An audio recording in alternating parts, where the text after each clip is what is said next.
السلام علیکم ورحمۃ اللہ وبرکاتہ۔ الحمد للہ رب العالمین والصلاة والسلام علی اشرف الانبیاء والمرسلین نبینا محمد وعلی آلہ وصحبہ اجمعین ومن تبعہم بإحسان الی یوم الدین، اما بعد۔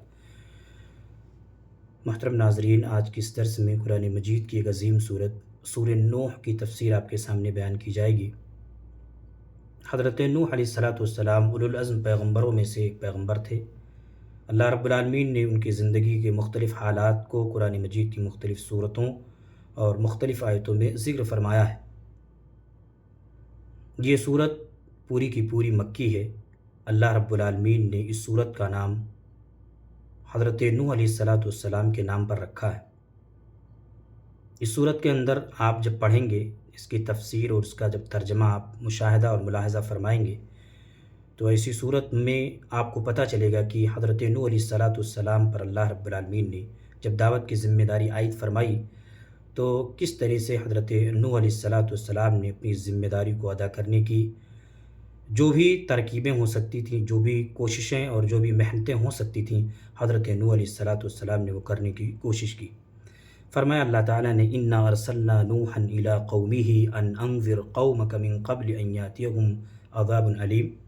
بے شک ہم نے نوح علیہ السلام کو ان کی قوم کی طرف بھیجا کہ آپ اپنی قوم کو ڈرائیں قبل اس کے کہ ان تک دردناک عذاب آ پہنچے۔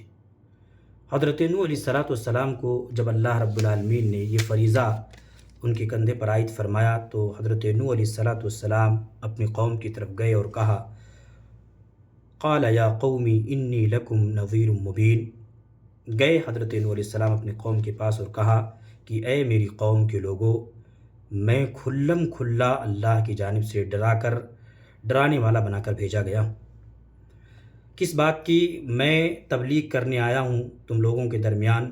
اللہ رب العالمین نے اس چیز کا آگے ذکر فرمایا، ان اعبدوا اللہ، کہ تم اللہ کی عبادت کرو، واتقوہ، اور اسی سے ڈرو، اسی کا تقوی اختیار کرو، واطیعون، اور میری اتباع کرو، میری کہی ہوئی باتوں کو مانو، اور جس سے میں منع کر دوں اس سے رک جاؤ، باز آ جاؤ۔ اگر تم ایسا کر لو گے تو اللہ رب العالمین بطور انعام جو تمہیں چیزیں عنایت فرمائے گا، جو چیزیں اللہ رب العالمین دے گا، یغفر لکم من ذنوبکم، اللہ رب العالمین تمہارے گناہوں کو بخش دے گا، وَيُؤَخِّرُكُمْ إِلَىٰ أَجَلٍ مُّسَمًّى، اور تمہیں ایک وقت مقرر تک اللہ تعالیٰ مہلت دے دے گا، چھوٹ دے دے گا۔ إِنَّ أَجَلَ اللَّهِ إِذَا جَاءَ لَا يُؤَخَّرُ لَوْ كُنْتُمْ تَعْلَمُونَ، بے شک اللہ رب العالمین کا جو وعدہ ہے، جو وقت متعین ہے اللہ کی جانب سے، جب وہ وقت آ جاتا ہے تو مؤخر نہیں کیا جاتا۔ کاش کہ تم سمجھتے، کاش کہ تمہیں اس بات کی سمجھ ہوتی۔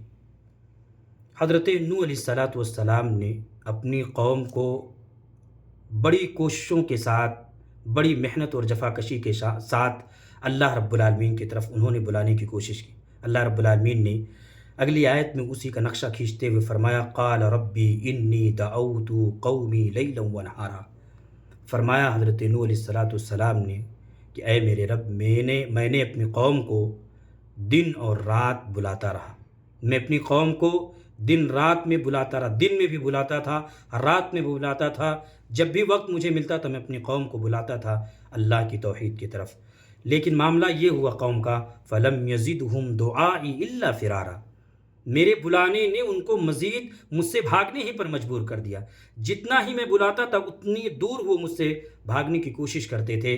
وَإِنِّي كُلَّمَا دَعَوْتُ لَهُمْ لِتَغْفِرَ لَهُمْ، اور جب میں نے ان کو دعوت دی اس بات کی طرف کہ آؤ اللہ کی طرف، اس سے بخشش طلب کر لو، اس سے اپنے گناہوں کو بخشوا لو، لیکن معاملہ ان کا یہ ہوتا تھا، جَعَلُوا أَصَابِعَهُمْ فِي آذَانِهِمْ، وہ اپنی انگلیوں کو اپنے کان میں ڈال لیتے تھے، وَاسْتَغْشَوْا ثِيَابَهُمْ، اور کپڑے اوڑھ لیا کرتے تھے۔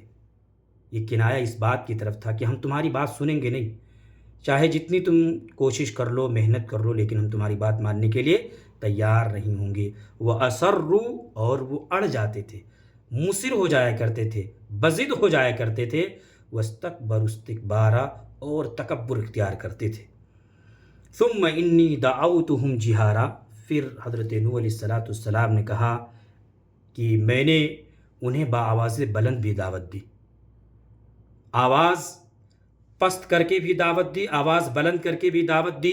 اللہ رب العالمین نے اگلی آیت میں بتایا ثم انی اعلنت لهم واسررت لهم اسرارا، بے شک ہم نے اپنی قوم کو اعلانیہ طور پر بھی دعوت دی، چپکے چپکے انفرادی طور پر بھی جا کر ان کو دعوت دیتا رہا اور کہتا تھا اپنی قوم کے لوگوں کو فقلت استغفروا ربکم انہ کان غفارا، میں نے اپنی قوم کے لوگوں سے کہا استغفروا ربکم کہ اپنے رب سے بخشش طلب کرو، اپنے رب سے اپنے گناہوں کو بخشوا لو، انہ کان غفارا، بے شک اللہ رب العالمین بہت زیادہ بخشنے والا ہے۔ غفار یہ یہ مبالغے کا صیغہ ہے، اللہ رب العالمین بہت زیادہ بخشنے والا ہے، لہٰذا حضرت نوح علیہ السلام اپنی قوم کو کہہ رہے ہیں کہ اپنے گناہوں کو بخشوا لو، وہ بخشش کرنے والا ہے۔ کیا ہوگا اگر تم بخشش اللہ سے طلب کرو گے؟ اللہ تمہارے گناہوں کو معاف فرما دے گا اور اللہ رب العالمین تمہارے ساتھ یہ معاملہ فرمائے گا یرسل السماء علیکم مدرارا، موسلا دھار بارش برسائے گا اللہ رب العالمین، اور اس بارش کے ذریعے سے گلے، اناج، اس طرح کی چیزیں اگیں گی اور تم اس سے فائدہ اٹھاؤ گے۔ وَيُمْدِدْكُمْ بِأَمْوَالٍ وَبَنِينَ، اور اللہ رب العالمین تمہارے مال میں اضافہ کر دے گا، تمہاری اولاد میں اضافہ کر دے گا۔ وَيَجْعَلْ لَكُمْ جَنَّاتٍ وَيَجْعَلْ لَكُمْ أَنْهَارًا، اللہ رب العالمین تمہارے لیے باغات بنا دے گا اور نہریں جاری کر دے گا۔ اللہ سے استغفار کرو گے تو اللہ رب العالمین ان نعمتوں سے تمہیں سرفراز فرمائے گا۔ اللہ رب العالمین اگلی آیت میں قوم کو مخاطب کرتے ہوئے، ان کی قوم کو مخاطب کرتے ہوئے فرما رہا ما لکم لا ترجون للہ وقارا، بتاؤ کیا معاملہ کیا ہے، آخر تم اللہ رب العالمین کی برتری کا عقیدہ کیوں نہ رکھتے؟ اللہ قابل احترام ہے، اللہ قابل احترام ہے، تعظیم کے قابل ہے، تعظیم اس کی یہی ہے کہ اس کے سامنے ہی سر جھکایا جائے۔